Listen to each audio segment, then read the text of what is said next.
Waalaikumsalam warahmatullahi wabarakatuh. Salam sejahtera buat kita dan selamat menunaikan ibadah puasa, dan sambil mungkin buat ibu-ibu ada juga yang sambil di dapur nggak ya jam segini. Semoga saja puasa Bapak Ibu sampai detik ini bisa berjalan dengan lancar dan diterima Allah Subhanahu wa taala. Amin. Ya, Bapak Ibu, kali ini untuk di sesi 2 kali ini tadi untuk sesi 1 udah berjalan, dan sesi 2 kali ini jumpa dengan saya Bapak Ibu. Kita kali ini alhamdulillah sudah sampai di modul 3 di sesi elaborasi pemahaman dengan tema kita adalah pengambilan keputusan sebagai pemimpin pembelajar. Yang hari ini kita bisa berkumpul di room ini alhamdulillah di angkatan 4 ya Bapak Ibu. Semoga aja selama 1,5 jam ke depan kita bisa menjadi teman diskusi, dan pastinya saya di sini bukan yang berarti paling cerdas, tapi kita nanti sistem diskusi. Siapa tahu aja Bapak Ibu di sini ada yang bisa gitu kan lebih gitu kan, bisa punya solusi yang lain. Jadi prinsip saya adalah semua guru semua murid kayak gitu. Jadi ada kalanya saya jadi murid, ada kalanya Bapak Ibu juga jadi murid. Jadi nanti kita saling sharing pengalaman yang sudah dimiliki satu sama lain. Ya. Bentar.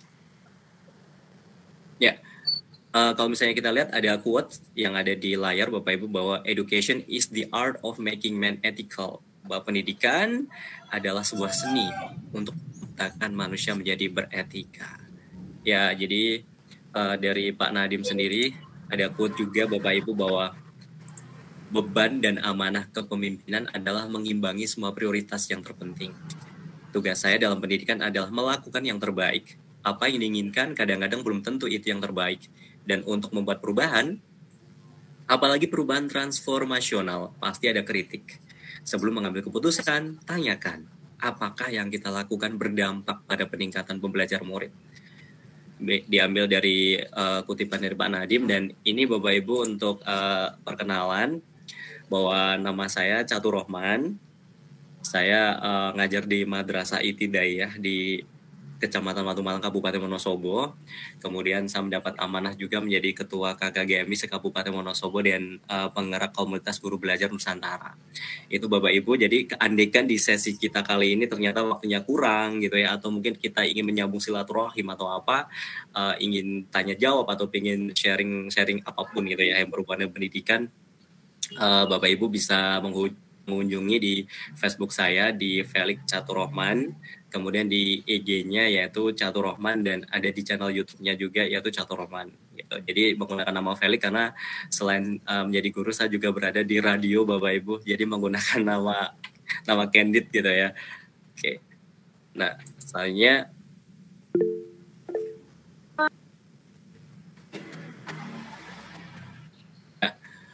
pada intinya pemahaman inti dari modul ini adalah berfokus pada pengembangan keterampilan atau skill guru dalam mengambil keputusan sebagai pemimpin pembelajar. Dan tidak ada benar atau salah ya pada jawaban atas berbagai kasus yang ada. Jadi nanti dalam modul ini mungkin Bapak Ibu juga sudah lihat di LMS gitu ya, ada beberapa kasus yang akan kita bahas nanti, dan kasus itu tidak ada yang benar, tidak ada yang salah atas jawaban atas kasus yang diopinikan gitu kan. Kemudian selama pengambilan keputusan didasarkan pada nilai-nilai kebajikan universal, kepentingan murid, dan rasa tanggung jawab. Nah, kemudian sekolah adalah institusi moral yang dirancang untuk mengajarkan norma-norma sosial. Keputusan-keputusan yang diambil di sekolah akan berefleksikan nilai-nilai yang dijunjung tinggi oleh sekolah tersebut dan akan menjadi rujukan atau teladan bagi seluruh warga sekolah. Selanjutnya, pendidik adalah teladan bagi murid untuk mewujudkan profil pelajar Pancasila. Untuk Bapak Ibu tidak usah dicatat ya, nanti Bapak Ibu akan saya beri PPT-nya kayak gitu, dan nanti sebelum kita closing saya akan memberikan nomor kontak saya di kolom chat, dan nanti Bapak Ibu bisa menghubungi saya, dan nanti akan saya berikan PPT-nya untuk belajar. Kemudian bentar Bapak. Nah, untuk selanjutnya, bahwa pemahaman inti yang lain adalah dibutuhkan keberanian dan kepercayaan diri untuk menghadapi konsekuensi dan implikasi dari keputusan yang kita ambil, karena tidak ada keputusan yang mengakomodasi seluruh kepentingan para pemangku kepentingan. Kemudian diperlukan kejelasan visi dan misi, budaya dan nilai-nilai yang dianggap penting di sekolah agar bisa menjadi acuan dalam pengambilan keputusan. Nah, Bapak Ibu, berhubungan dengan tema kita kali ini, ada seseorang namanya Mike Rutherford. Ini mengungkapkan ada 9 keterampilan kepemimpinan pendukung pemimpin pembelajaran. Kesembilannya diantaranya ada transisi kepemimpinan dan perencanaan suksesi, budaya iklim komunitas, pengaruh komunikasi persuasif, pengambilan keputusan beretika, tujuan dan usaha bersama, agen perubahan, manajemen waktu dan kehidupan, pengetahuan diri, dan arahan yang jelas dan juga tegas. Nah, di sini ada 3 dasar pengambilan keputusan, Bapak Ibu. Jadi mengambil keputusan itu memang kita dalam kehidupan pasti pernah gitu ya. Sering. Nah, dalam pengambilan keputusan ini dihadapkan dengan 3 dasar ketika kita adalah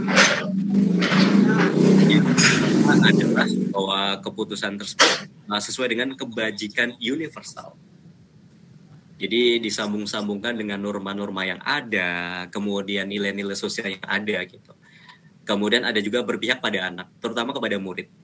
Yang ketiga adalah keputusan yang kita ambil harus bisa dipertanggungjawabkan.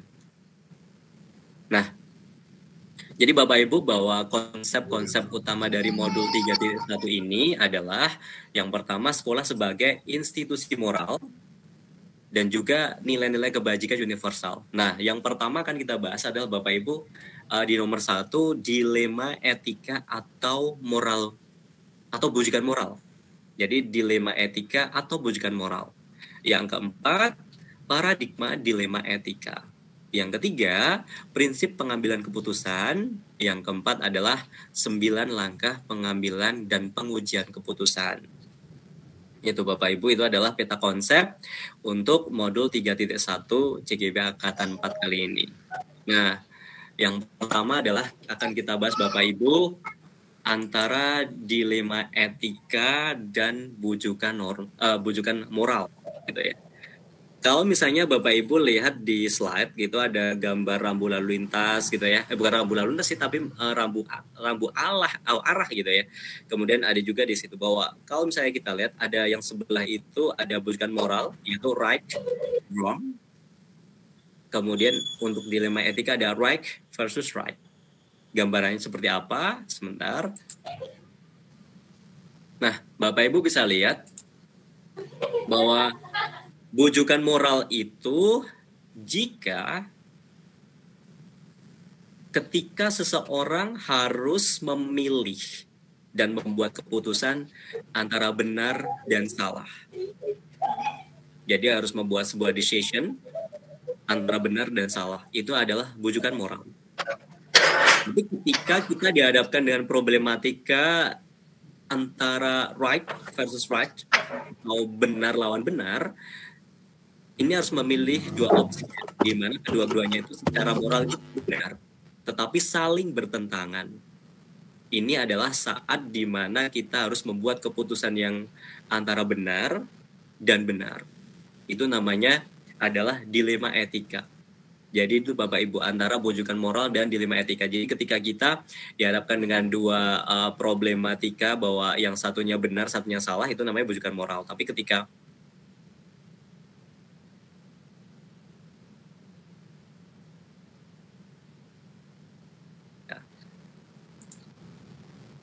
Nah, Bapak Ibu, sekarang saya akan close ini dulu. Kita akan membaca sebuah kasus. Bapak Ibu bisa identifikasi ya, bisa identifikasi kira-kira kasus ini termasuk dilema etika atau bujukan moral. Sekarang sebentar.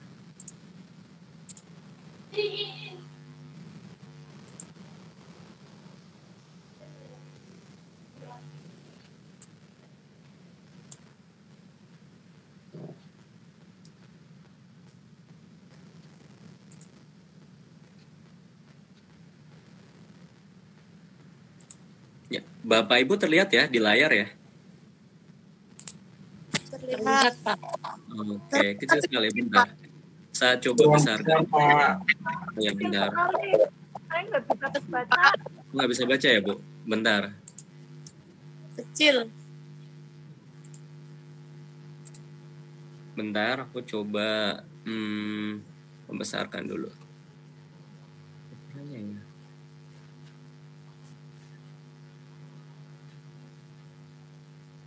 Terlalu kecil ya Bapak Ibu?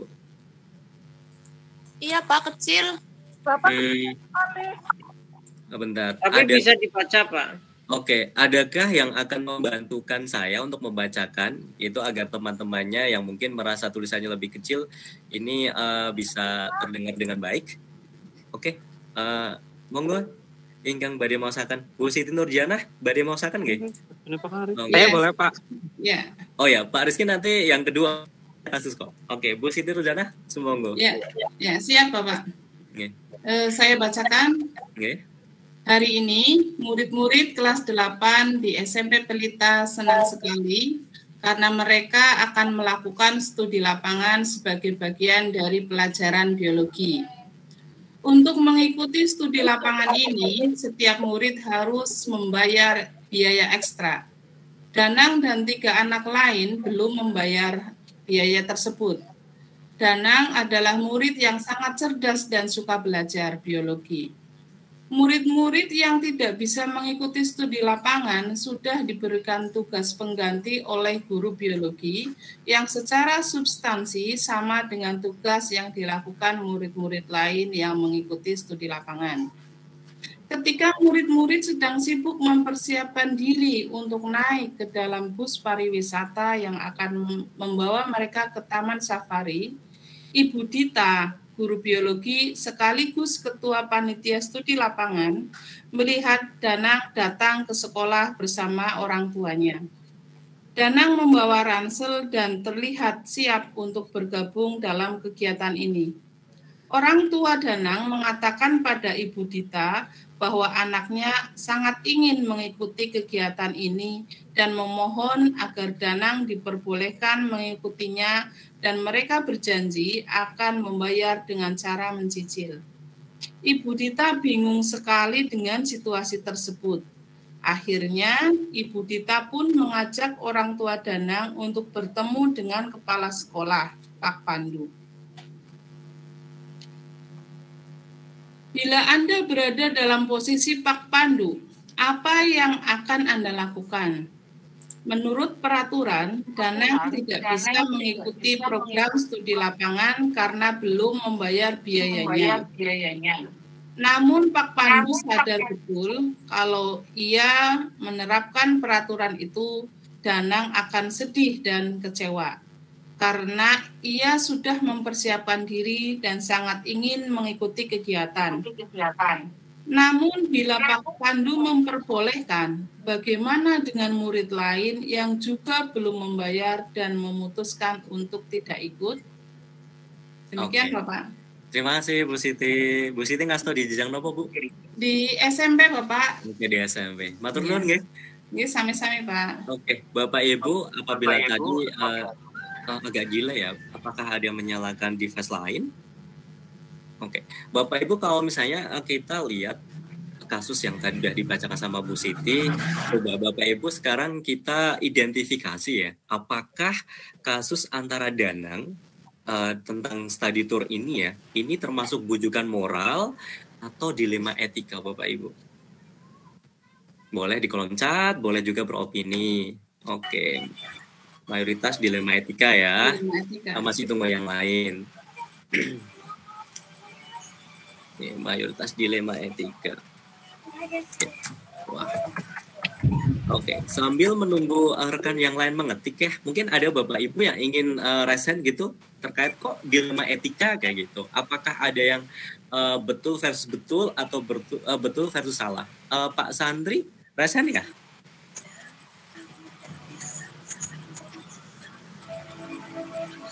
Bu Ermi, oke. Halo Bu Ermi. Halo, Assalamualaikum. Waalaikumsalam warahmatullahi wabarakatuh. Bu Ermi ngasto di jenjang nopo, Bu? Di SMA, Pak. Izin. Di SMA ya, oke. Bu Ermi tadi ketiknya dilema etika ya? Atau ya, dilema etika, Pak. Menurut Bu Ermi, kenapa sih kok ini kasusnya ada Danang yang ingin ikut study tour gitu kan, tapi ternyata dilema etika? Boleh beropini silakan Bu Ermi. Ya, terima kasih Pak. Mohon izin beropini. Kalau menurut saya termasuk dilema etika karena pilihannya antara benar dan benar. Benar yang pertama ketika menolak Danang untuk ikut karena mengikuti atau berasaskan pada peraturan yang ada atau peraturan yang ada berdasarkan rules yang ada. Nah, ketika Pak Guru mengajak si Danang untuk ikut pun mungkin ada dasarnya, maksudnya tetap benar, ada dasarnya adalah kasih, belas kasih. Mungkin itu dari saya, Pak. Terima kasih. Terima kasih, Bu Armi. Jadi dilema etikanya tadi kalau misalnya Pak Danang, Pak Pandu gitu ya, Pak Pandu juga Pak Pandu ya, sesuai aturan kayak gitu. Dan kesepakatan memang anak yang belum bayar belum boleh. Gitu. Tapi di sisi lain juga, ternyata dia anaknya semangat belajar gitu kan, dan dia juga udah mempersiapkan kayak gitu ya Bu ya. Berarti benar versus benar ya. Oke, terima kasih Bu Armi, dan boleh untuk resen satu lagi Bu Siti. Sama-sama, terima kasih. Bu Siti resen atau belum diturunkan dari tadi tuh? Saya raise hand. Oke, raise hand, monggo ya. Bu Siti, silakan opininya. Terima kasih. Menurut saya juga ini termasuk dilema etika, yaitu benar versus benar. Benar yang pertama adalah benar terhadap peraturan bahwa yang belum bayar tidak ikut. Benar yang kedua adalah belas kasihan, Pak, terhadap kondisi real si Danang, memang anak yang berbakat gitu, yang menonjol di bidang itu. Terima kasih, Pak. Ya, sama-sama Bu Siti. Dan berarti Bapak Ibu sudah ada gambaran ya untuk membedakan mana yang dilema etika, mana yang bujukan moral gitu ya. Oke, kalau begitu saya stop sharing dulu dan saya menuju ke slide yang tadi.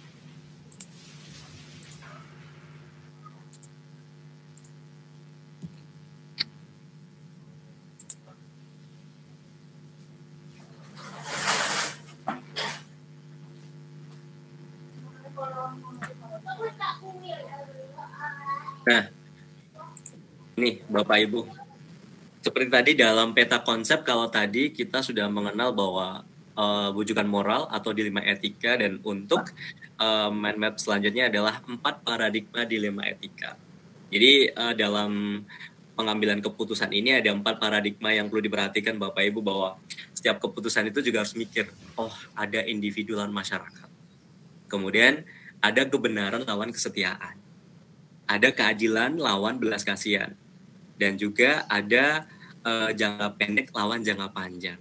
Nah, kalau misalnya nih, kalau kita lihat tadi untuk kasusnya yang Danang sama Pak Pandu ketika study tour, menurut Bapak Ibu, dari 4 paradigma yang ada, ini menuju yang mana nih Bapak Ibu? Rasa keadilan lawan rasa kasihan, Pak. Keadilan lawan belas kasihan. Oke. Saya juga pengen dengar nih yang Bu Weni sama Pak Stianto deh. Bu Weni, ya kalau di kolom chat sudah ada yang ngisi keadilan lawan belas kasihan. Kalau pengen dengar juga nih, Bu Weni-nya udah resen tadi, diturunkan lagi atau pengen resen lagi, ayo. Oh, ini sudah resen, Pak.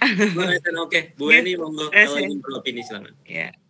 Menurut saya sepakat dengan teman-teman secara umum bahwa di kasus ini paradigmanya adalah keadilan lawan belas kasihan, seperti itu. Adil bahwasanya ketika memang Danar belum membayar ya tidak ikut, dan juga adil bagi teman-teman yang lain juga ada yang belum membayar juga tidak ikut.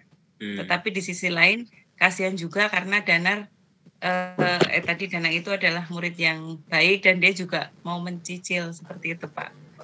Mencicil bukan pakai mata ya. Bahaya itu. Oke, terima kasih Bu Weni opininya. Kalau Bu Weni ngasihnya di jam apa ya, Bu? Sama. Saya di SMP, Bapak. Oke, di SMP. Nggih, matur nuwun. Pak Stianto, monggo Pak Stianto. Mau ada tambahan? Terima kasih. Nggih. Saya juga setuju dengan tadi Bu Weni. Ya, di sini keadilan rasa belas kasihan itu. Jadi dia penjelasan yang sama dengan Bu Weni, yang itu anaknya juga rajin dan itu sehingga itu ada rasa kasihan walaupun dia belum bayar, seperti itu, Pak. Iya. Gitu aja, Pak. Oke, terima kasih ya Pak Stianto. Kalau Pak Stianto ini saya nimbalinnya pripun Pak? Pak Setyon apa Pak Yanto apa Pak Nopo ini? Iya, monggo terserah aja lah. Ada yang maksud, ada yang berarti sama manggilnya Pak terserah gitu ya. Oke. Oke, matur nuwun Pak. Oke.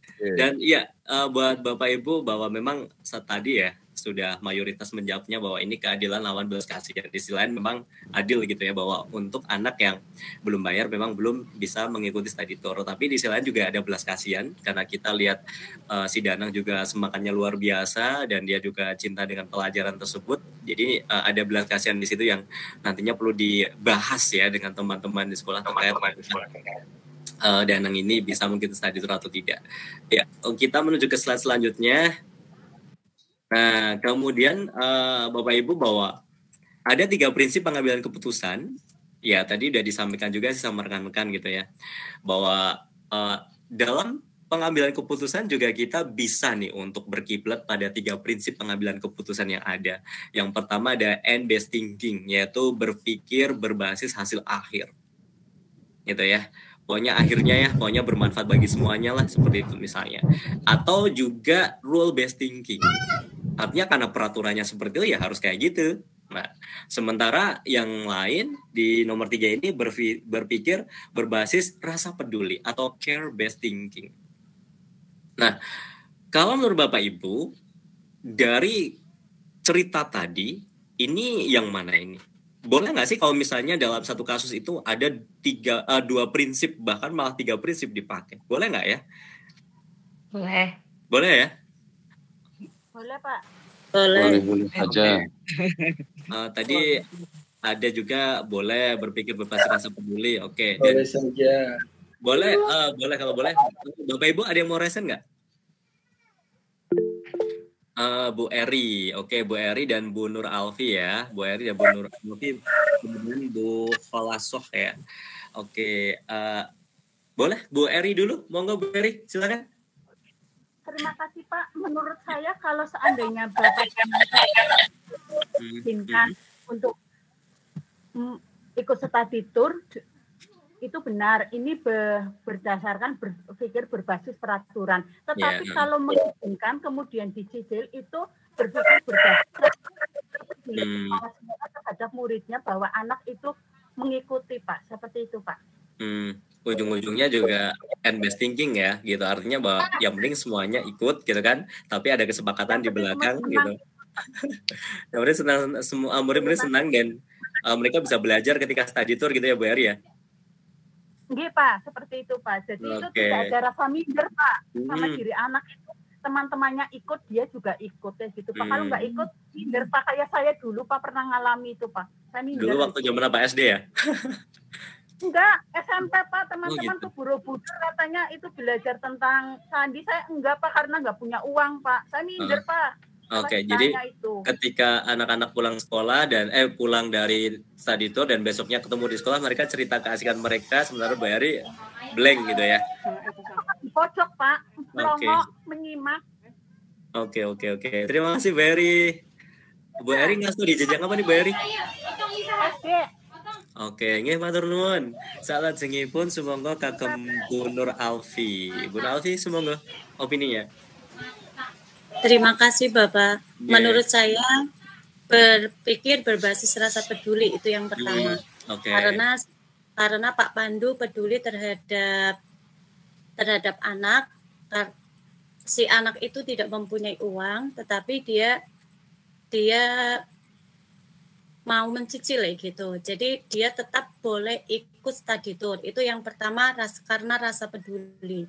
Yang kedua bisa berbasis hasil akhir. Hasil akhir itu berarti nanti antara semua belah pihak itu akan merasakan demi kebaikan semua. Seperti itu Bapak.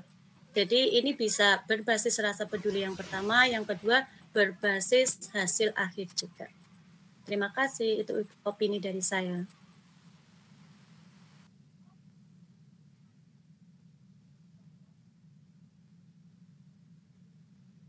Masih di mood Pak Catur. Iya, ya mohon maaf. Oh ya, tadi ada yang resen lagi ya selain Bu Nur Alfi? Apa tuh udah diturunkan? Bu, sebentar. Sebentar.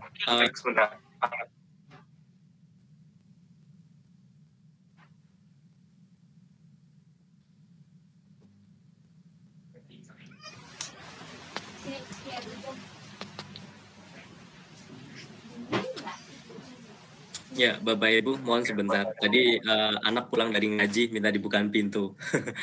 Ya, kalau misalnya kita lihat yang selanjutnya, jadi Bapak Ibu pastinya sudah bisa memprediksi gitu ya, bahwa 3 prinsip pengambilan keputusan diantara ada end-based thinking, ada rule-based thinking, kemudian ada care-based thinking.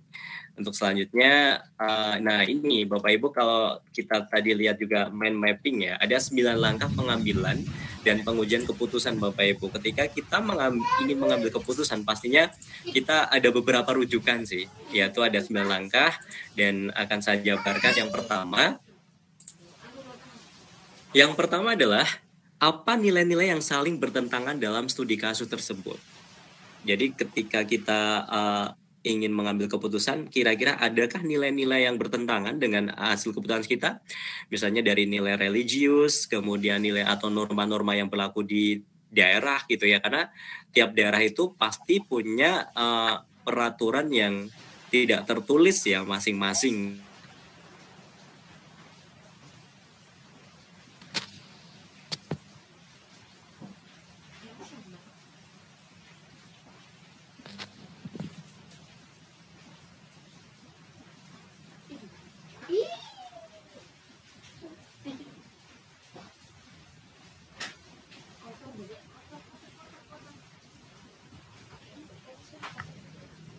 Ya, mohon maaf Bapak Ibu, tadi agak nge-freeze karena sinyalnya lumayan di sini mendung. Sudah terdengar Bapak Ibu? Sudah Pak, tadi sempat hilang. PPT-nya masih terlihat di layar? Masih. Ya, jadi Bapak Ibu, itu tadi yang pertama adalah apakah keputusan yang akan saya ambil nanti bertentangan nggak dengan nilai-nilai yang ada. Itu tadi yang sudah saya sampaikan, ada misalnya nilai religius, kemudian ada norma-norma sosial yang ada di tiap daerah, nah seperti itu. Kemudian yang kedua adalah siapa saja sih yang terlibat dalam situasi itu. Yang ketiga, apa fakta-fakta yang relevan dengan situasi tersebut. Kita lihat fakta-faktanya itu apa dari sisi positifnya terutama. Kemudian yang keempat adalah mari kita lakukan pengujian benar atau salah terhadap situasi tersebut.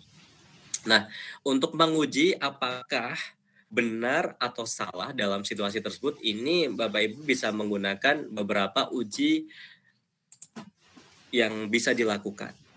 Yang pertama adalah Bapak Ibu bisa melakukan uji coba dengan uji legal. Apakah keputusan yang saya ambil nanti itu melanggar hukum, melanggar peraturan pemerintah, gitu ya. Kemudian yang kedua, uji regulasi. Apakah ada pelanggaran dengan misalnya dengan kode etik guru atau kode etik profesi atau apapun.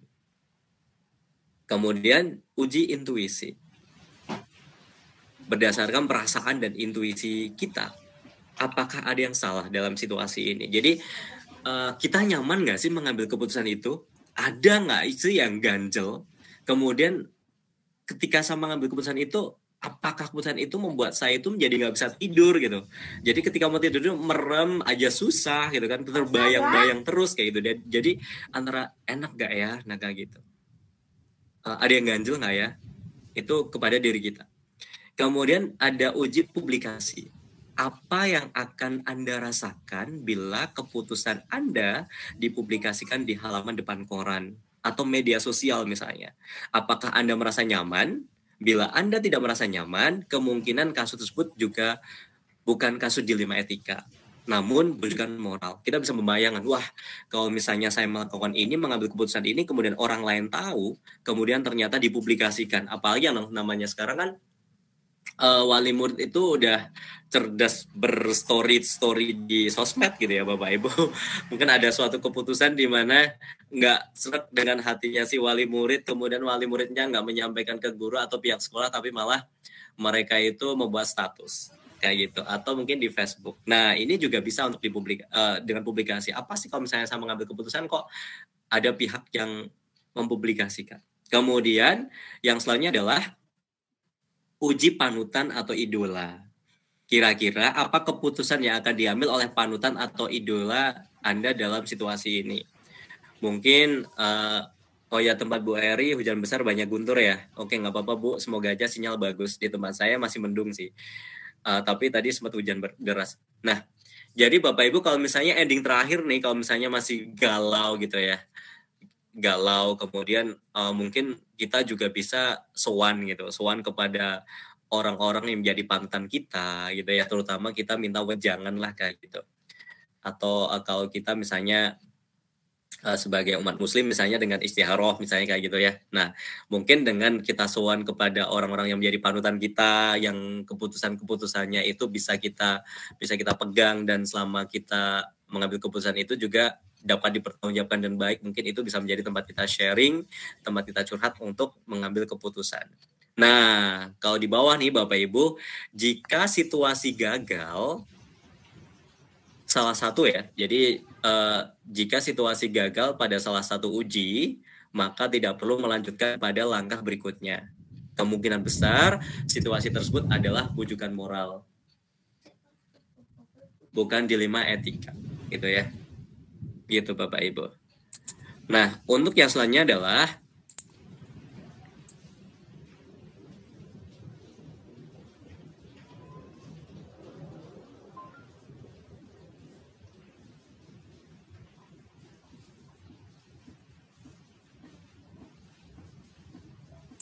ya, Bapak Ibu, kalau misalnya kita lihat yang kelima ini adalah jika situasinya adalah situasi dilema etika, paradigma mana yang terjadi? Itu tadi, misalnya individu lawan masyarakat, kemudian kesetiaan melawan kesetiaan, misalnya ada jangka pendek melawan jangka panjang gitu ya. Kemudian keadilan lawan belas kasihan. Kemudian antara kejujuran melawan kesetiaan. Itu.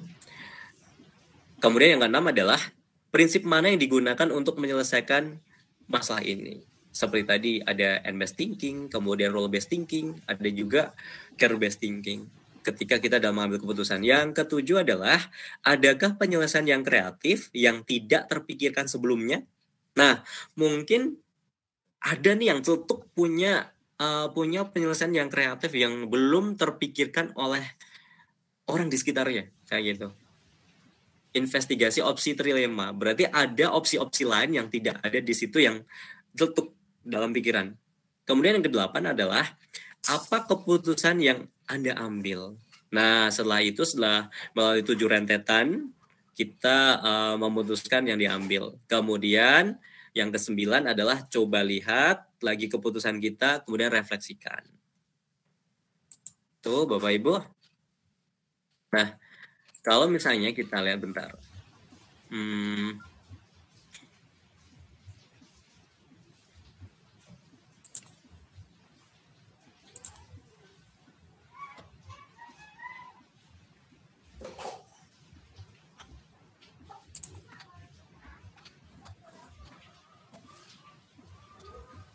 Bentar.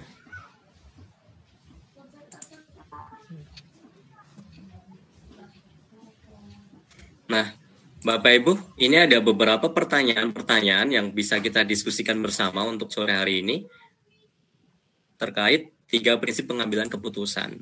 Nah, kalau misalnya kita nih diskusi bersama ya. Yang pertama adalah, apakah dibenarkan ketika kita ingin mengambil keputusan menggunakan lebih dari satu prinsip dalam pengambilan keputusan? Misalnya dengan menggunakan end-based thinking, care-based thinking, maupun role-based thinking. Kira-kira menurut Bapak Ibu boleh nggak? Boleh. Boleh ya? Oke. Berarti nomor 1 boleh ya Bapak Ibu. Artinya bahwa seperti tadi kita udah bahas bersama rekan-rekan di ruang ini bahwa boleh kalau misalnya lebih dari satu prinsip. Kemudian jelaskan dan berikan masing-masing contoh 3 prinsip pengambilan keputusan sebagai pemimpin pembelajaran. Tadi juga sudah diceritakan sama teman-teman ya. Bagian mana yang role-based thinking, bagian mana yang care-based thinking, dan mana yang end-based thinking. Kemudian pada prinsip role-based thinking, kadang pengambilan keputusan tersebut merugikan atau berdampak negatif pada sekelompok orang. Karena pengambilan tersebut kadang ada kelemahan atau kesalahan. Bagaimana prinsip ini bisa digunakan untuk mengambil sebuah keputusan? Bapak Ibu ada yang mau beropini nggak?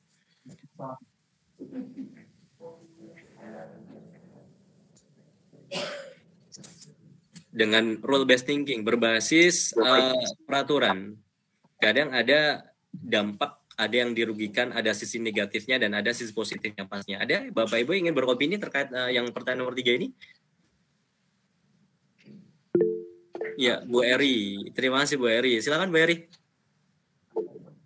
Kalau menurut saya Pak dari kasus yang tadi dari sisi keadilan ya.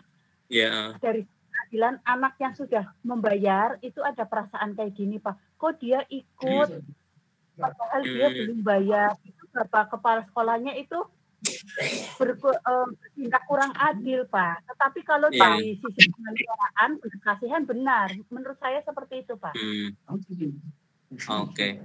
Jadi mungkin si Danang ini bisa ikut juga mungkin tadi sudah ada berembuk ya di belakang ya Bapak Ibu bahwa orang tuanya pun sudah bertemu dengan kepala sekolah bahwa punya etikat baik ya untuk mencicil gitu kan dan diharapkan anaknya bisa ikut. Memang kalau berbasis peraturan peraturan, tapi di sisi lain tetap ada anak yang tidak bisa ikut gitu ya. Kayak gitu. Kalau misalnya benar-benar ditegakkan ya kayak gitu. Tidak ada antara keadilan lawan belatihan gitu ya Bu Erni ya. Iya Pak, betul Pak. Oke, terima kasih. Terima kasih Bu Erni. Kalau misalnya kita lihat dalam pengambilan keputusan, pertanyaan keempat, dalam pengambilan keputusan, bagaimana memilih prinsip pengambilan keputusan yang sesuai? Kalau Bapak Ibu gimana untuk memilih prinsip yang sesuai? Bu Eni mau menjawab?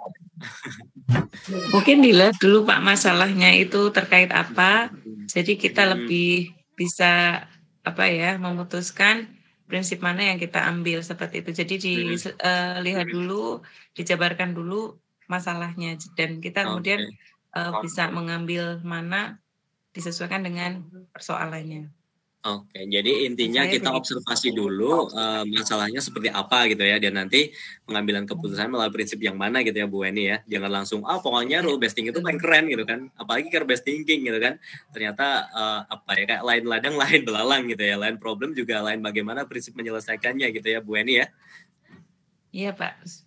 Begitu. Oke, kalau selanjutnya apakah dalam proses pengambilan keputusan harus menerapkan 3 prinsip? Menurut Bapak Ibu gimana? Apakah 3-3-nya harus diterapkan?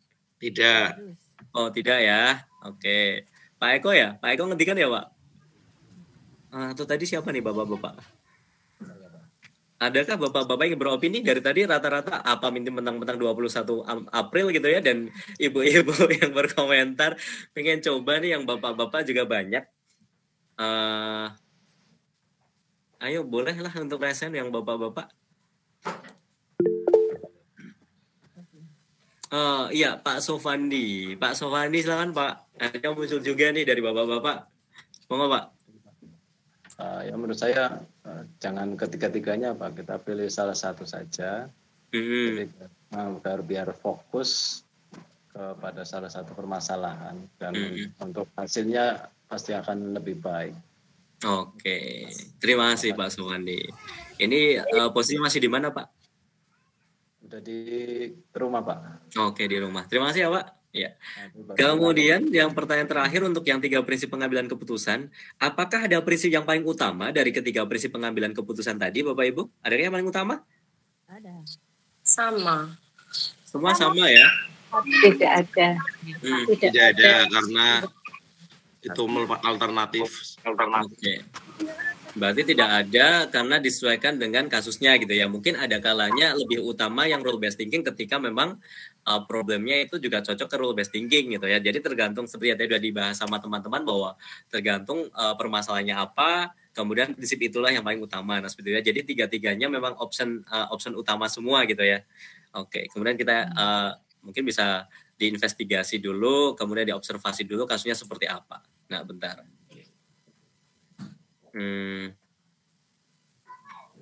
Nah, Bapak Ibu, kalau misalnya kita menuju pertanyaan-pertanyaan terkait dengan 9 langkah. Udah ya. 9 langkah tadi, kita lihat pertanyaan yang pertama, apakah semua tahapan tersebut harus dilakukan? Apakah semua tahapan tersebut harus dilakukan semua dalam proses pengambilan keputusan? Menurut Bapak Ibu, apakah semua tahap harus dilalui? Sebaiknya ya. Sebaiknya ya, oke Bu Erni. Ya, oke Bu Erni, ya, oke. Kemudian, mayoritas ya. Apakah semua tahap tersebut harus dilakukan semua dalam proses pengambilan keputusan? Nah, Bapak Ibu sebenarnya sih kalau misalnya kita lihat ya, bentar, yang tadi Nah, ini loh Bapak Ibu, kalau misalnya lihat slide yang ini. Nah, pada tahap-tahap ini, jika situasi gagal melalui salah satu uji tersebut, maka tidak perlu melaju ke yang lain gitu sebenarnya. Nah, kalau misalnya nih suatu problem ternyata di uji legal ternyata melanggar hukum. Jadi untuk uji regulasi mas mendingan nggak usah kayak gitu.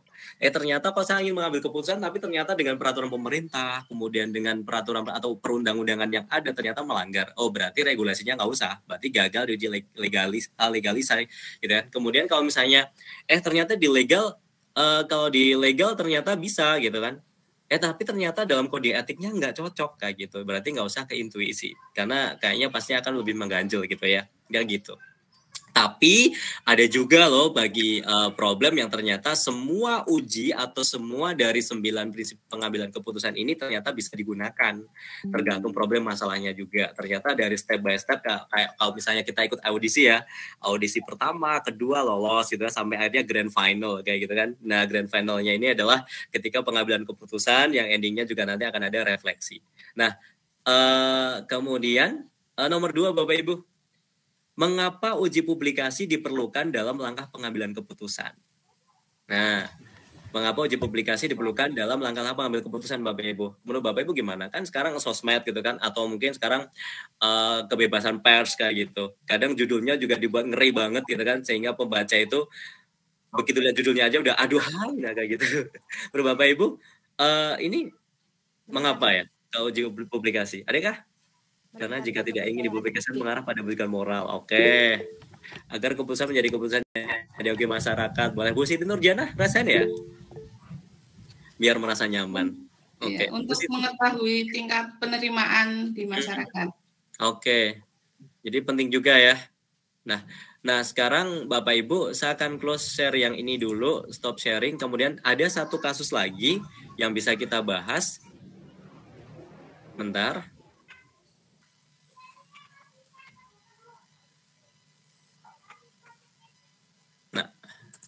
Saya sharing lagi.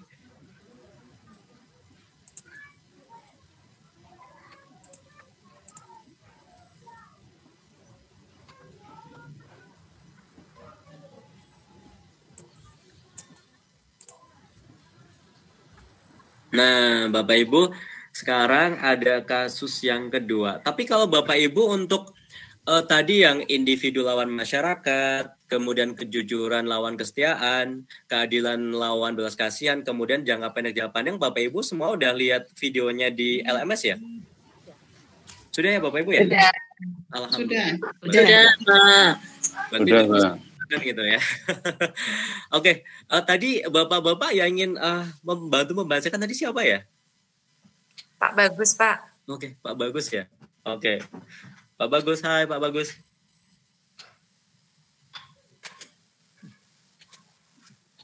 Atau jangan-jangan lagi di belakang nih. Oke, masih. Oke, Bapak Ibu, adakah yang ingin membacakan kasus yang ada di layar? Oke, Bu Heti. Oke, monggo Bu Heti. Bu Heti bisa terbaca nggak? Bisa, Pak. Oke, alhamdulillah. Monggo Bu Heti. Oh, Bu Heti. Iya, monggo Bu. Ya, terima kasih untuk waktunya. Langsung saja saya akan membacakan tentang kasusnya. Bapak Aji adalah kepala sekolah di SMA Harapan. Salah satu guru di sekolah yang dipimpinnya Pak Joko dipanggil oleh Dinas Pendidikan untuk mengikuti program sertifikasi guru. Pak Joko telah lama menunggu-nunggu panggilan ini. Oleh karena itu, ia sangat gembira. Namun, ada salah satu persyaratan dokumen yang tidak bisa dipenuhi, yaitu surat pengangkatan sebagai guru yayasan. Di SMA Harapan, syarat untuk diangkat menjadi pegawai tetap adalah harus mengajar minimal 3 tahun. Pak Joko akan diangkat di tahun ajaran depan, karena Pak Joko sudah mengajar di SMA Harapan selama 2 tahun. Pak Joko telah menghadap ke bagian HRD, meminta untuk dibuatkan surat pengangkatan hanya sebagai formalitas saja. ia tidak akan meminta hak-haknya sebagai pegawai tetap sejak tahun ini. Tahun depan, dia akan mendapat surat pengangkatan yang sebenarnya. Namun, yayasan menolak permintaan Pak Joko. Kemudian, Pak Joko datang menemui Pak Aji dan meminta Pak Aji membuatkan surat pengangkatan hanya untuk kepentingan ini. Ia betul-betul mohon bantuan pada Pak Aji karena ia betul-betul berharap dapat ikut program sertifikasi. Program sertifikasi tahun ini yaitu untuk meningkatkan tahun depan kebajikannya akan berubah. Program pelatihan akan dilakukan dalam waktu yang lebih lama dan ia juga membutuhkan tunjangan sertifikasi guru untuk menunjang kehidupannya karena saat ini gaji yang didapat dari SMA Harapan tidak cukup untuk memenuhi kebutuhannya karena harus menanggung hidup istri dan 3 anaknya yang masih kecil-kecil. Ibunya yang juga sudah tua, juga tinggal bersama Pak Joko. Kalau Anda berada dalam posisi Pak Aji, apa yang akan Anda pusatkan? Terima kasih Bu Heti udah bacakan ya. Ya, kalau menurut Bapak Ibu, kalau misalnya kita lihat dari kasus Pak Aji dengan Pak Joko ini lebih ke bujukan moral atau dilema etika? Bujukan moral. Bujukan moral. Ya? Oke, bujukan moral. Boleh resen mengapa bujukan moral, Bapak Ibu? Boleh resen deh.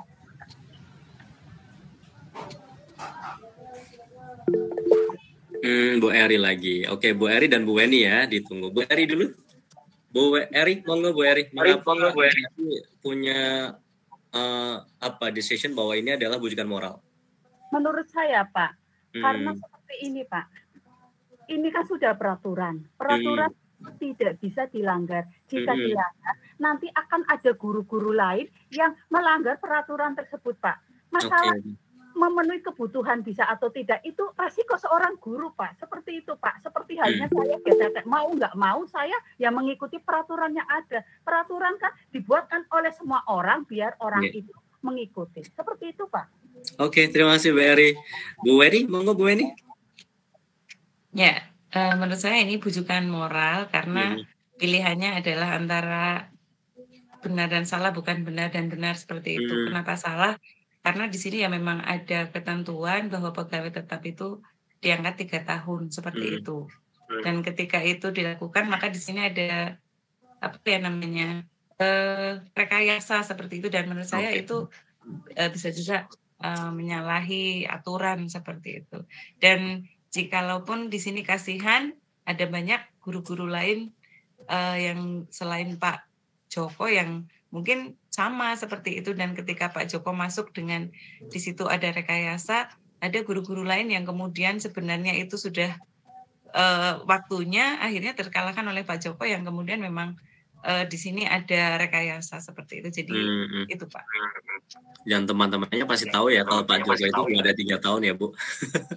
Ya betul. Oke, Pak Nur Muludin, monggo Pak Nur. Terima kasih Pak. Ya. Kalau menurut saya ini memang bujukan moral karena kalau kita terapkan 9 langkah pengambilan keputusan dia akan gagal di uji legal atau uji regulasi seperti itu. Oke. Berarti kalau misalnya kasus ini diterapkan dengan 9 langkah berarti pastinya tidak lolos ya, terutama di uji legal. Mungkin kalau misalnya di peraturan negara ada nggak sih Pak yang mengatur kayak gini ya? Mungkin bisa ya, mungkin di beberapa dokumen kayak gitu. Oke, kalau di regulasi juga karena memang regulasi juga gagal etik di sekolah itu ya Pak. Iya. Oke. Nah kalau tadi Bu Ermi rasan ya Bu Ermi? Iya Pak. Okay. Hampir sama pendapatnya dengan Pak Nur tadi. Jadi kalau kasus ini dimasukkan ke dalam 9 langkah pengujian untuk uji legal, uji publik pun termasuk itu ketika dia dipublikasikan kan akan tidak nyaman, tidak lolos. Jadi di berbagai uji itu akan gagal sehingga tidak masuk dalam dilema etika. Oke. Kembali Jadi, kebutuhan moral. jadi kalau misalnya disambungkan dengan 9 langkah gitu ya, ternyata banyak gagalnya gitu ya. Bentar.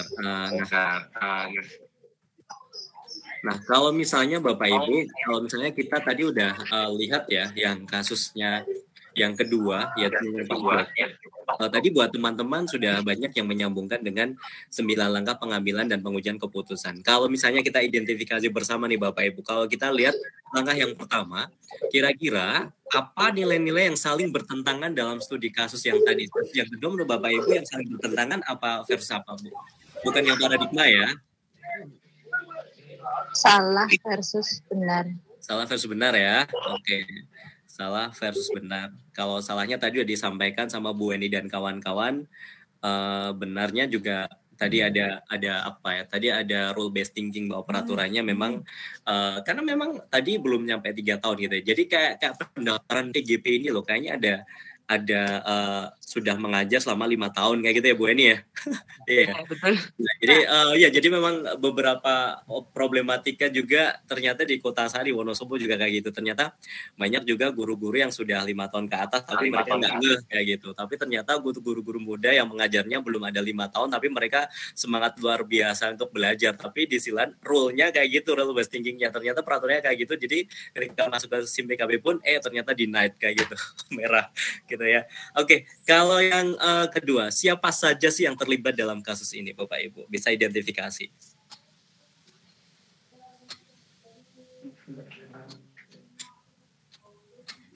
Ketua yayasan. Ketua yayasan, oke. Yayasan ya, yayasan juga pengaruh ya, yayasan juga terlibat. Kepala sekolah ya? Ya, kepala sekolah, HRD. Kemudian komite kayak gitu juga bisa ya, Bapak Ibu? Komite, nah Pak Sofandi udah jawab tuh, Pak Jokonya selalu salah. Kemudian Pak gurunya yang ingin mendaftar gitu ya. Kemudian kalau misalnya kita lihat yang ketiga, apa fakta-fakta yang relevan dengan situasi tersebut? Bapak Ibu menemukan fakta nggak di situ yang bisa digunakan untuk pengambilan keputusan? Oke, baru bekerja 2 tahun. Belum 3 tahun. Ya, Bu Suwani rasan ya? Halo Bu Suwarni. Iya Pak. Oke, Fakta yang, terima kasih Pak. Fakta yang paling utama bahwa terdapat peraturan atau rule yang sudah ditentukan dan sudah disepakati bersama, dan itu pasti diketahui oleh guru, oleh Pak Joko sebelum beliau masuk di yayasan itu. Itu fakta yang paling utamanya gitu Pak. Terus fakta yang keduanya yaitu bahwa Pak Joko itu sangat membutuhkan SK mengajarnya walaupun beliau kurang dari 3 tahun, dan ini yang salah ini Pak, itu fakta. Fakta yang pertama itu tadi yang benarnya, fakta yang keduanya itu yang salahnya. Itu menurut saya Pak. Terima kasih. Oke, terima kasih Bu Suwarni. Dan kalau misalnya kita lihat untuk yang selanjutnya adalah uji ya.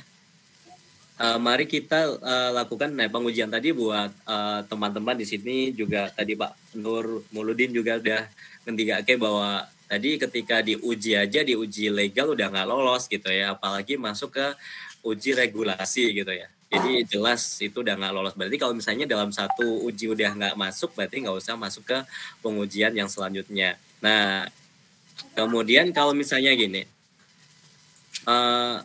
jika situasinya adalah situasi dilema etika, paradigma mana? Ini berarti enggak ya, karena tadi sudah bujukan moral.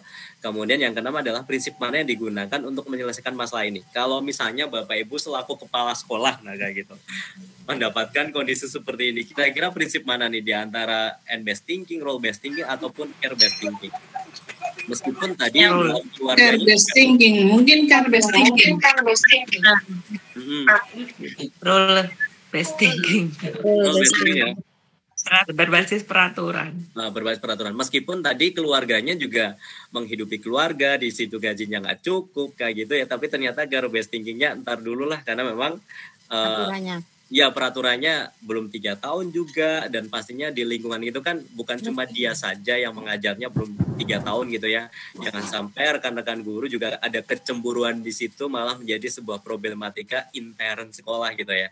Nah, kalau misalnya nih ada nggak Bapak Ibu yang ada nggak penyelesaian yang kreatif yang tidak terpikir sebelumnya dengan problema seperti ini, Bapak Ibu? Biar ada solusi kayak gitu. Ikut PPG Mandiri, Pak. Ikut PPG Mandiri, boleh. Yang lain? Kan tadi juga ada beberapa problem ini loh, problem ekonomi keluarga juga. Adakah yang Bapak Ibu punya ide? Kerja tambahan mungkin. Kerja tambahan. Tambahan ya. Oke, PPG Mandiri. Kerja tambahan di luar mengajar. Tapi kalau PPG Mandiri itu juga swadaya kan? Biayanya ya Bapak Ibu. PPG Mandiri biaya lagi. PPG Mandiri itu biasanya untuk pelajar. Iya. Kalau PPG swadaya atau mandiri juga lumayan biayanya loh. Sekarang kan juga ada 6 bulanan ya. Oke, mencari tambahan les 2 jam sekolah dah. Keren ini ya. Apalagi kalau misalnya Pak Joko punya skill kan mengajarnya bisa buka les-lesan dan ternyata ada namanya itu adalah karir protean loh Bapak Ibu. Karir protean itu adalah karir yang di luar kegiatan keguruan tapi tetap berpengaruh kayak gitu. Jadi ada karir di luar dia sebagai guru. Tadi udah disampaikan ternyata menjadi guru les. Itu juga termasuk tambahan gitu ya. Atau misalnya ya mengikuti kursus-kursus apa gitu ya. Bisnis juga bisa yang punya skill, punya keterampilan. Sekarang kan juga banyak nih. Sekarang semuanya serba virtual gitu. Semua serba virtual. Bagaimana kalau misalnya buka ini ya. All shop gitu. Also bisa.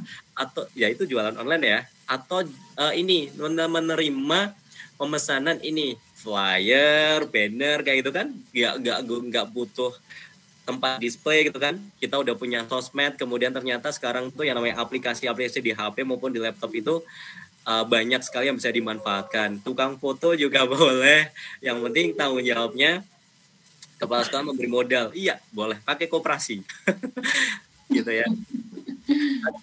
Nah, kalau misalnya Bapak Ibu selaku, ya jualan buku. Kalau misalnya Bapak Ibu selaku kepala sekolah, keputusan apa yang akan diambil?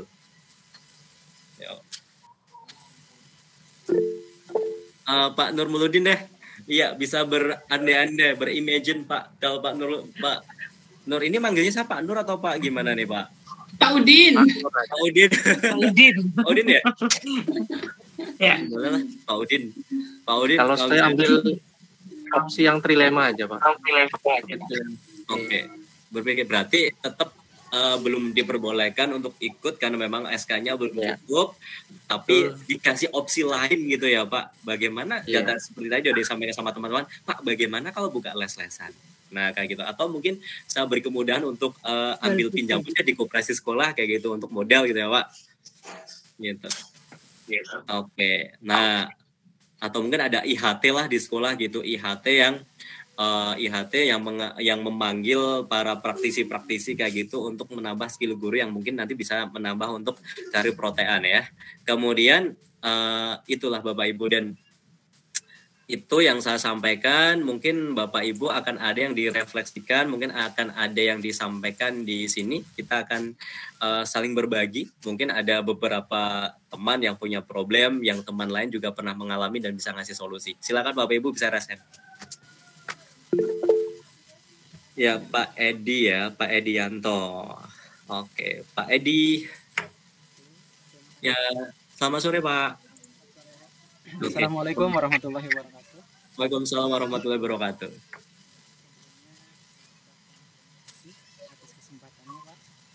Iya Pak. Perkenalkan, nama saya Edianto dari Kabupaten Brebes. Sebenarnya pertanyaan ini, mohon maaf ini anak. Oh nggak apa-apa Pak.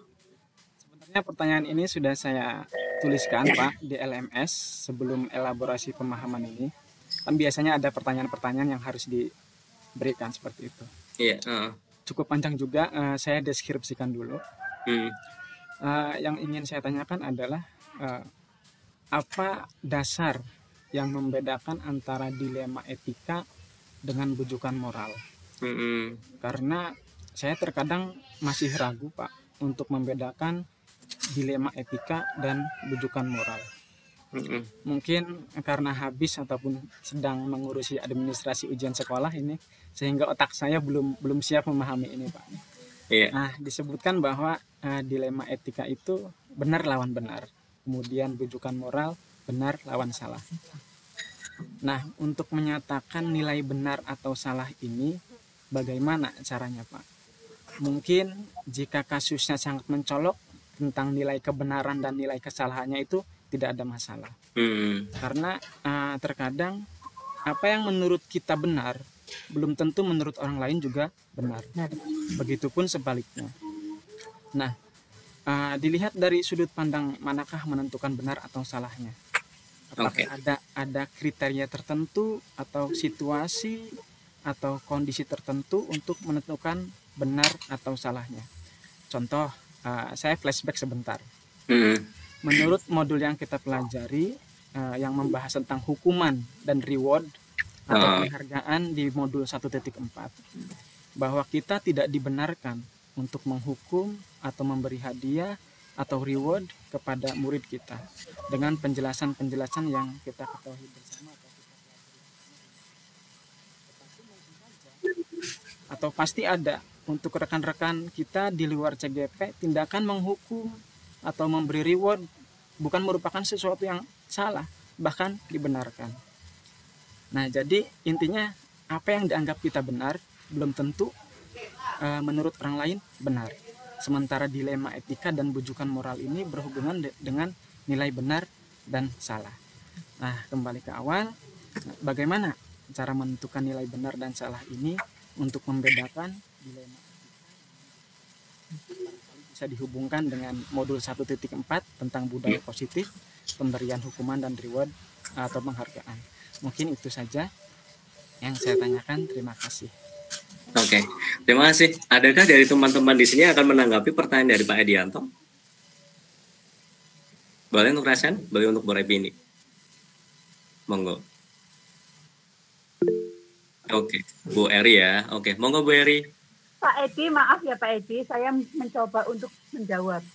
Antara dilema etika dan bujukan moral. Kalau dilema etika kita sudah tahu antara benar dan benar, kasusnya banyak. Tetapi kalau bujukan moral yang seperti contohnya itu, kita jangan sampai melanggar peraturan yang ada.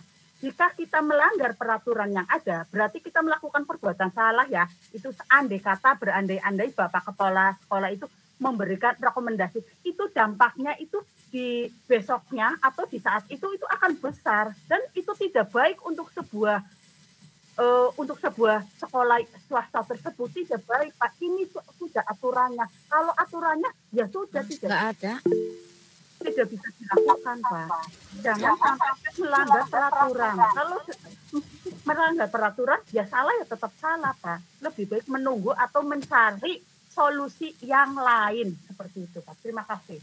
Ya, terima kasih Bu Eri, dan tadi kayaknya ada Bu Yanti ya. Siapa nih?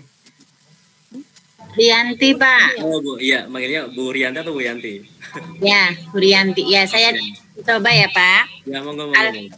Kalau dilema etika benar vs benar adalah situasi yang terjadi ketika seseorang itu harus memilih antara dua pilihan, di mana kedua pilihan secara moral benar tetapi bertentangan. Sedangkan untuk bujukan moral adalah benar vs salah ya Pak. Yeah. Situasi yang terjadi ketika seseorang harus membuat keputusan antara benar atau salah, walaupun untuk alasan yang baik tetap juga salah. Demikian Pak. Oke, terima kasih. Satu lagi mungkin ada yang menambahkan perbedaan jelas bujukan moral benar lawan salah. Oke. Pak Dwi ya. Pak Dwi, monggo Pak Dwi, silakan. Terima kasih waktunya. Saya mau menanggapi dari Pak Edi ya. Kalau saya mencari mana itu benar, mana itu salah, melihat dari dampak jangka panjangnya, posisinya. Kalau melihat dampak jangka panjangnya itu tidak baik, ya kan, berarti itu salah. Tapi ketika jangka panjangnya yang baik, ya tetap baik. Kalau yang salah tetap salah. Contoh paling gampang gini. Tadi dikatakan reward itu kelihatannya baik ya. Tapi sebenarnya itu ada efek lanjutan yang sebenarnya tidak baik. Contohnya jadi sekarang lebih ketergantungan, siswa lebih cenderung tidak aktif ketika nggak dikasih reward. Itu kan dampak negatif. Yeah. Awalnya baik, tapi di akhir endingnya tidak baik. Makanya itu menjadi hal kunci dari jangka panjang selanjutnya. Itu Bapak. Terima kasih Pak Dwi atas tambahannya. Berapa itu? Bu Sri gimana? Oke, Pak Edi, saya sampaikan bahwa tadi ya, kalau misalnya untuk menyampaikan apakah itu bujukan moral ataupun dilema etika adalah satu hal, Bapak. Kalau misalnya Pak Edi ingin membuat seperti itu adalah pakai beberapa uji yang tadi gitu, Pak. Jadi misalnya kalau Pak Edi, kita kan sebagai manusia itu tidak bisa hidup sendiri tanpa orang lain. Nah mungkin Pak Edi juga bisa nih ngobrol sama teman-teman yang mungkin selama ini Pak Edi anggap itu bisa lah untuk diajak ngobrol kayak gitu. Nah kalau misalnya dilihat dari kegiatan sendiri aja, misalnya kurang mampu, itu tadi dalam murid aja kan dianjurkan untuk kolaborasi. Masa kita nggak sih sebagai guru gitu kan? Kadang kalau misalnya kita memikirkan sendiri juga nggak mampu, mungkin kita seperti tadi sudah saya sampaikan bahwa kita bisa mengajak rekan yang bisa diajak ngobrol. Nah kita lakukan uji yang tadi Pak, apakah secara uji legalnya itu lolos apa enggak? Berarti kalau nggak lolos itu udah berarti masuk ke bujukan moral kayak gitu. Ternyata uji legalnya lolos, kemudian ternyata uji regulasinya juga lolos. Kemudian juga tadi ke uji publikasinya juga lolos. Kemudian juga ke intuisinya. Ternyata ketika saya mengambil keputusan ini ternyata hati saya itu nggak ganjel. Nah kayak gitu. Nggak ganjel itu juga lolos. Kemudian ke idola juga gitu kan. Jadi ternyata lolos semua. Nah kalau misalnya dari uji-uji ini seperti tadi ke 9 langkah itu juga diuji tadi Pak. Yang pertama, apakah keputusan ini ada nggak bertentangan dengan nilai-nilai yang ada antara benar dan salah? Ada nggak yang bersinggungan dan norma-norma yang ada? Nah seperti itu. Nah jadi itu bisa digunakan Pak Edi. Jadi untuk apakah itu mau bujukan moral atau dilema etika tadi udah disampaikan sama teman-teman bahwa bujukan moral itu adalah benar versus salah. Kemudian yang dilema etika adalah benar versus benar. Nah untuk ujinya tadi menggunakan 9 langkah dan menggunakan beberapa prinsip hingga uji-uji yang dilakukan dari uji legal hingga uji idola ataupun tuntutan. Jadi kalau misalnya Pak Edinya masih galau kayak gitu kan, Pak Edi juga punya orang yang selama ini menjadi panutan. Nah kayak gitu kan, selama ini menjadi panutan yang bisa diajak. Itu tadi kolaborasi pemikiran kayak gitu Pak. Kalau misalnya kita merasa sendiri nggak mampu, nah kayak gitu. Nah memang sih kalau misalnya mengambil keputusan apapun pasti ada beberapa orang, bisa 1 orang atau 2 orang yang nggak match. Tapi yang namanya pro kontra pasti dalam kehidupan nyata itu pasti ada. Nah kalau misalnya disambungkan dengan yang modul 1 tempat tentang disiplin positif, tadi udah disampaikan nih sama Pak Dwi bahwa efeknya tuh jangka panjang. Gitu ya. Jadi ini adalah di sini ada paradigma ketika kita menggunakan menghukum dan reward itu memang secara paradigmanya adalah jangka pendek melawan jangka panjang. Secara jangka pendek mungkin anak disiplin. Menurut ketika pembelajaran, nggak berisik ketika pembelajaran itu ketika berada di kelas kita yang gurunya kita. Tapi kita harus mikir, andaikan suatu saat dia naik kelas, kemudian dengan guru yang lain, kita juga harus menggunakan pertanyaan dasar. Kira-kira ketika murid saya itu naik kelas atau diajar oleh guru lain, apakah dia akan tetap disiplin? Nah, seperti itu. Nah, makanya dalam modul 1T4 itu lebih fokus ke bukan peraturan ya, tapi kesepakatan sama konsekuensi. Jadi anggap ini menjadi sebuah pembiasaan yang hanya tidak berlaku ketika menjadi murid saya saja, tapi juga nanti di kehidupannya di kelas, naik kelas, di lingkungan sekolah maupun di lingkungan masyarakat. Kita buat jadi sebuah pembiasaan. Nah, kalau misalnya ada teman-teman gitu ya, teman-teman yang belum CGP pastinya kan belum mendapatkan materi ini, gitu kan? Nah, pastinya mungkin teman-teman belum berpikir merdeka. Merdeka itu bukan berarti sebebas-bebasnya. Merdeka itu adalah komitmen pada tujuan, merdeka terhadap cara dan refleksi. Ada 3 prinsip merdeka belajar. Guru yang mau refleksi, guru yang komitmen pada tujuan, kemudian guru yang merdeka terhadap cara. Nah, kadang guru-guru di luar kita yang belum CGP itu ada yang sudah tahu tapi nggak mau tahu. Atau memang benar-benar tidak tahu.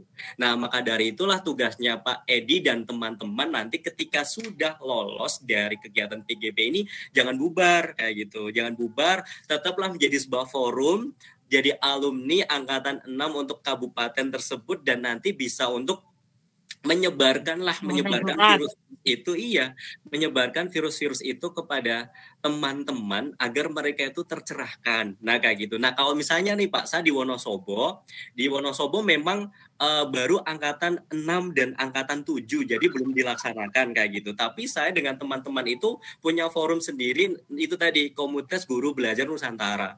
Nah di sini teman-teman yang punya praktik baik, jadi sebuah forum, ya, jadi sebuah forum, kemudian kita bersatu, kita pemetaan si A expert dalam bidang apa gitu. Kita pemetaan ke teman-teman kita, rekan-rekan guru seperti itu. Dan setiap minggu sekali atau enggak ya 2 minggu sekali kita buat namanya temu pendidik daerah atau temu pendidik mingguan.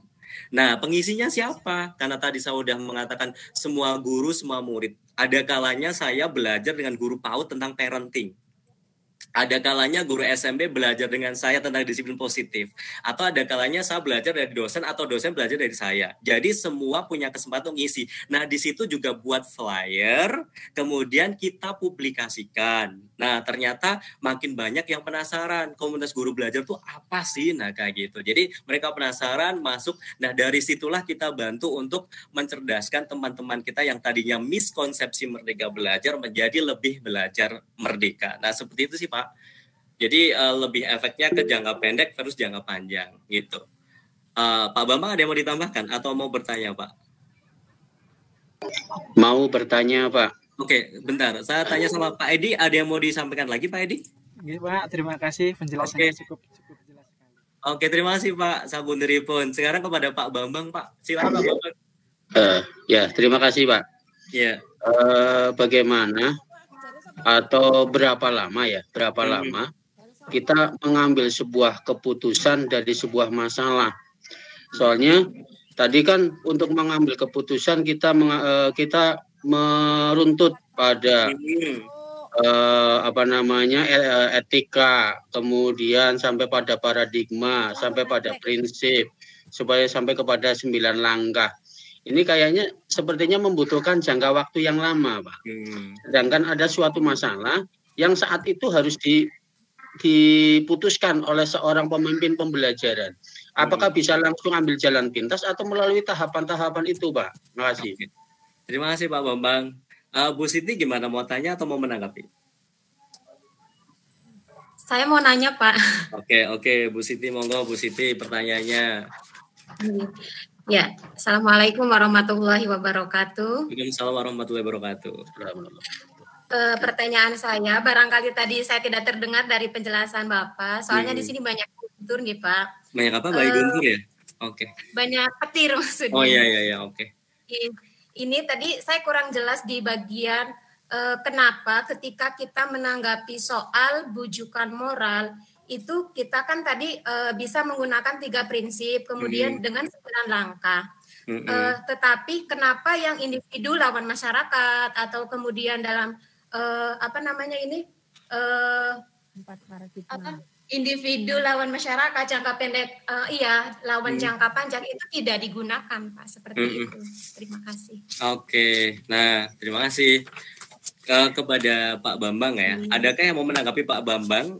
Kalau misalnya mengambil keputusan itu butuh berapa lama kayak gitu kan? Ada sebuah kasus yang memang saat itu juga harus diputuskan kayak gitu. Ada yang mau menanggapi? Oke, Bu Eni, monggo Bu Eni, mau menanggapi ya Bu? Ya. Oke, terima kasih monggo Bu. Terima kasih waktunya. Menurut saya bahwa untuk mengambil keputusan tentunya tetap harus, walaupun itu harus segera diputuskan, tetap harus dengan pertimbangan-pertimbangan yang nantinya keputusan yang kita buat tidak salah, bisa dipertanggungjawabkan. Dan menurut saya tahapan-tahapan tadi juga tidak membutuhkan waktu terlalu lama. Buktinya kita tadi memutuskan kasusnya misalnya tadi Danang dengan cepat itu kan, dan itu jelas terlihat untuk fakta-faktanya, karena biasanya permasalahan yang ada itu kan muncul setelah beberapa waktu seperti itu. Jadi kalau menurut saya tetap harus dengan pertimbangan-pertimbangan, tidak bisa segera. Walaupun tadi Pak Catur juga bilang bahwasannya ada juga mungkin dari 9 tahapan itu yang tidak semua dilakukan seperti itu. Tapi paling enggak memang tetap harus ada tahapan yang dilakukan, yang itu pertimbangannya harus matang ketika membuat sebuah keputusan agar keputusan yang kita buat bisa dipertanggungjawabkan. Seperti itu menurut saya. Terima kasih. Oke, terima kasih Bu Weni atas bantuannya. Kemudian ada Pak Widayanto. Pak Widayanto mau menanggapi? Terima kasih Pak Catur. Ya, sama. Cuma sharing sedikit aja ini Pak. Ya. Jadi intinya yang 9 langkah itu adalah tool yang bisa digunakan saat kita akan mengambil sebuah keputusan. Maksudnya itu tools gitu, alat yang bisa kita pakai gitu.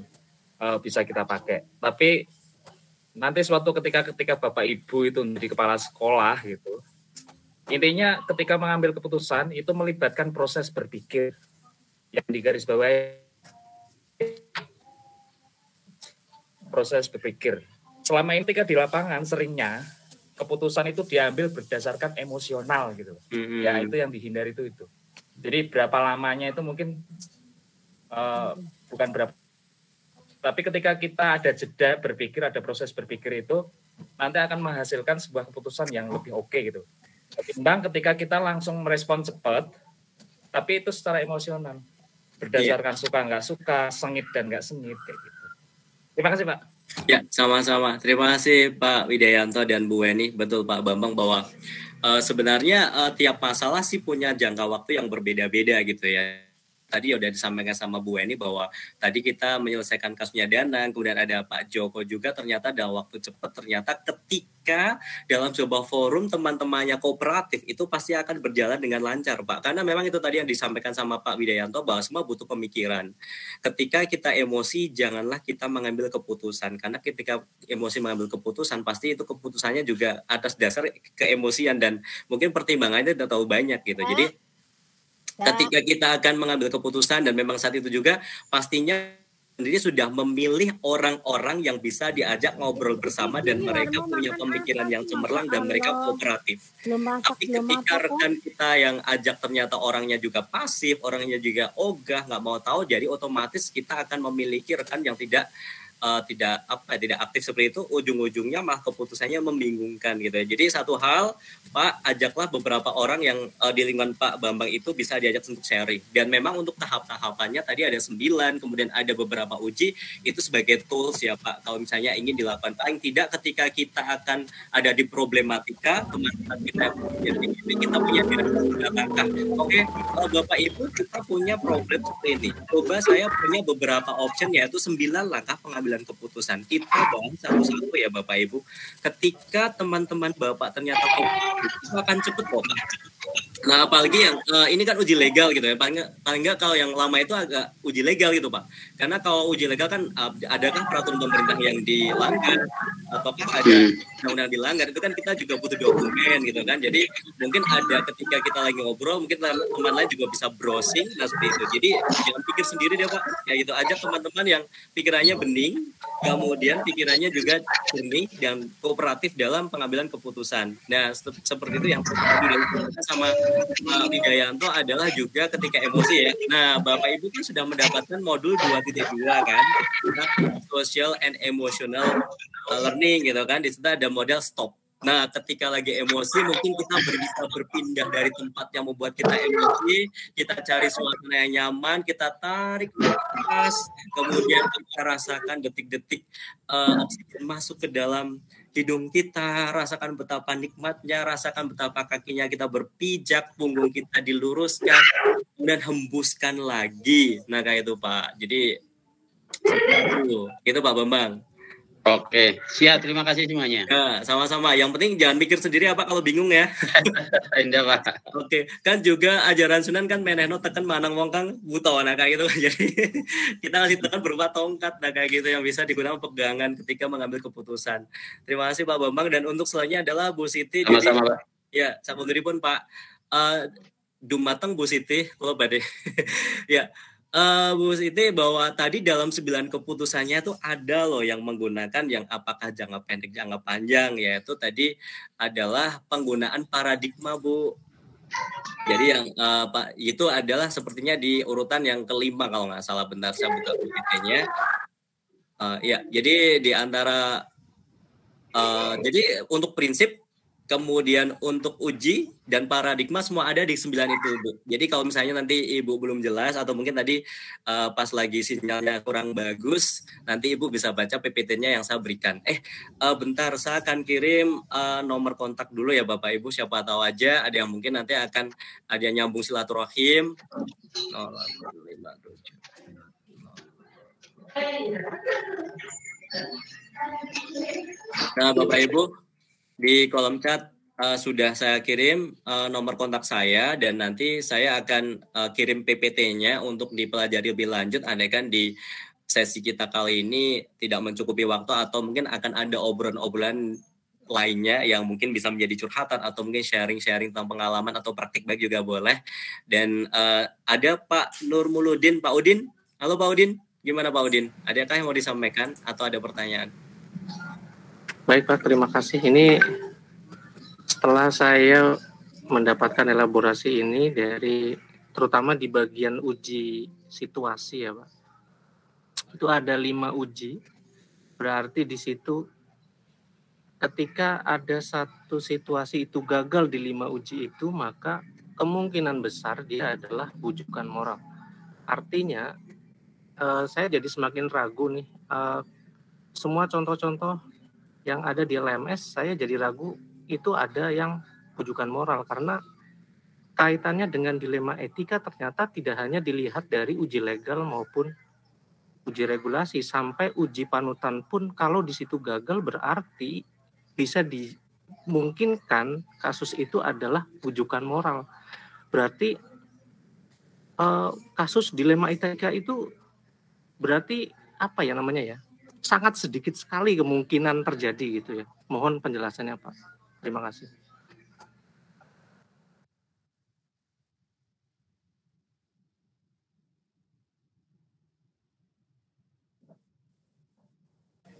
Mic-nya belum dibuka Pak. Masih di.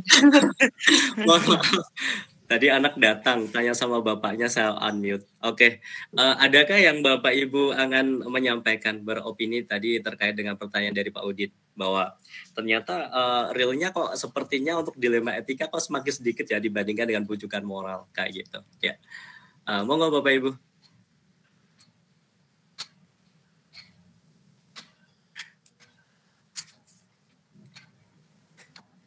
Ayo, boleh. Ayo, monggo Nur Hasen, nggak masalah. Karena seperti tadi udah disampaikan di depan bahwa hasil jawaban itu nggak ada yang benar yang nggak salah. Karena memang tiap orang punya opini dan ada point of view-nya sendiri-sendiri ya. Oke, Bu Eni boleh lah, monggo Bu. Itu udah masak belum nih jam segini Bu?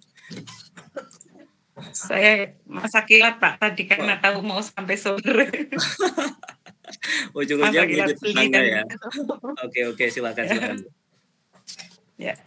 Menurut saya memang agak tadi ya, setelah tadi mungkin Pak Udin itu membaca di LMS PPT-nya Pak Catur yang di situ misalnya ada yang tidak sesuai uji ini maka jadi bujukan seperti itu mungkin bisa jadi.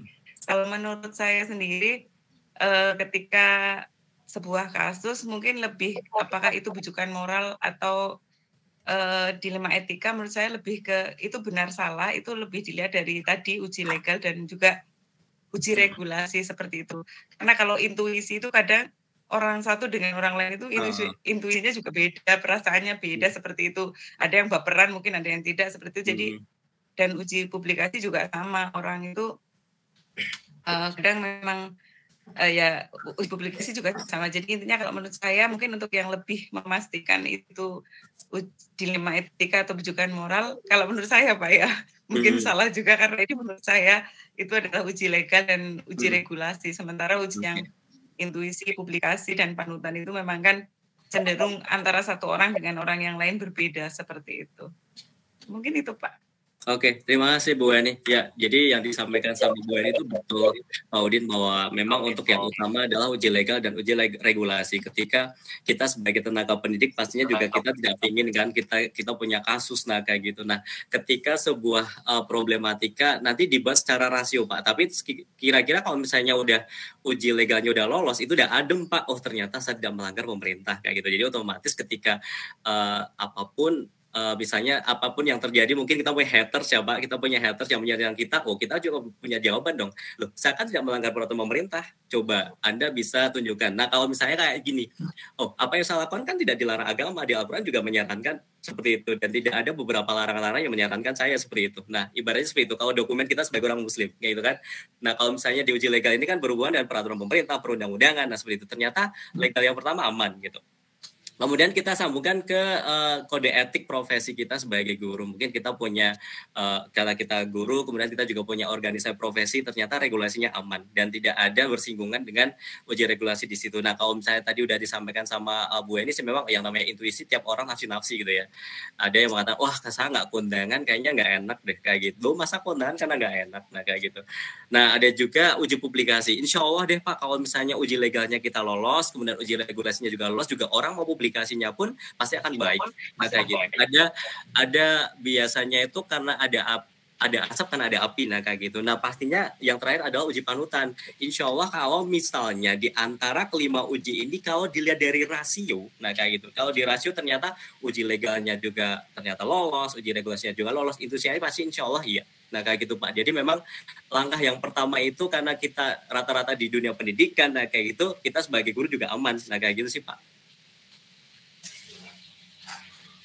Jadi paling tidak kita bisa nyari sumber-sumber literasi ya Pak. Kita sebagai guru harus melek literasi juga.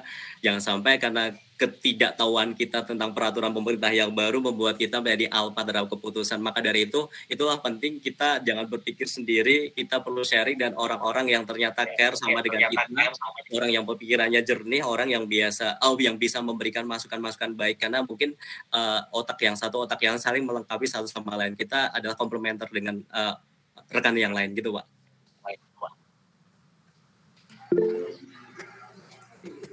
Baik, terima kasih Pak.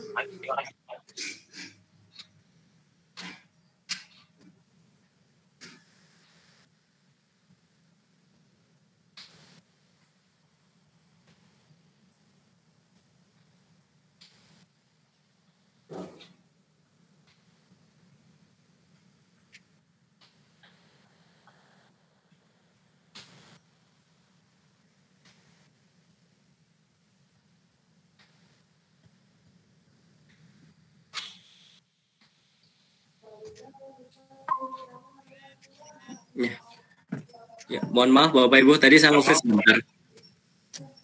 Ya, tadi ada yang rasen ya? Bapak Ibu, sekarang kita udah pukul 5:04.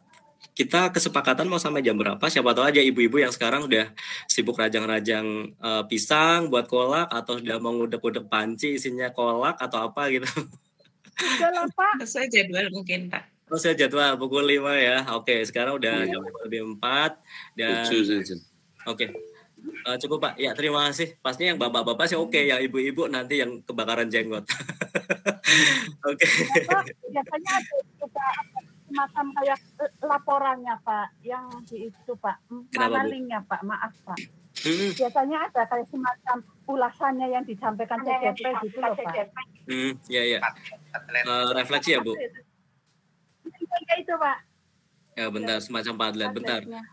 Gini aja, aku nanti padletnya kirimkan ke salah satu rekan ya Bu, karena tadi saya pulang sekolahnya itu agak mepet kayak gitu, mepet waktu, sehingga sampai rumah belum buat padletnya. Jadi nanti untuk teman yang ngirim WA ke saya, kemudian saya kirim materi, kemudian saya kirim untuk ini ya, link padletnya sekalian ya Bu. Bu. Iya Pak. Iya Pak. Itu sudah saya kirim. Oke, Pak. Ya, Bapak Ibu, nanti untuk padletnya 1 jam 19. Ya. Padletnya saya kirimkan kepada rekan Bapak Ibu yang nanti saya kirimkan PPT, dan alhamdulillah hari ini kita bisa berjalan lancar meskipun cuaca ada yang tidak mendukung dan sebagainya. Alhamdulillah kita bisa belajar bersama. Semoga aja pertemuan kita bukan hanya saling sharing materi, tapi ada yang bermanfaat di situ, ada nilai ibadahnya, dan semoga saja kita bisa nyambung silaturahim. Suatu saat mungkin saat jalan-jalan ke Cilacap dan sebagainya bisa mampir untuk minum kayak gitu Bapak Ibu. Ya.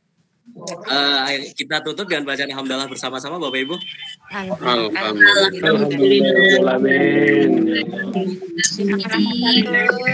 Mempersiapkan puasa berdoa. Ngapain aja deh. Terima kasih Pak.